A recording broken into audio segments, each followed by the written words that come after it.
hlediska offsideu v pořádku, je to dobrá šance pro Jablonec, která končí golem. 15. minuta utkání a úspěšným střelcem je Ruslan Mingazov, který dává svůj 4. gol v téhle sezóně. Jablonci se vyplatila odvaha a teď zejména hodně rychlá rozehrávka standardní situace.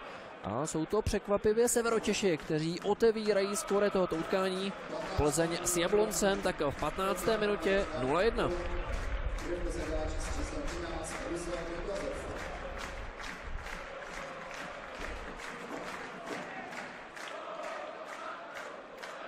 Předpokládám, že to bude signál pro plzeňské, aby ještě trošku zvýšili obrátky.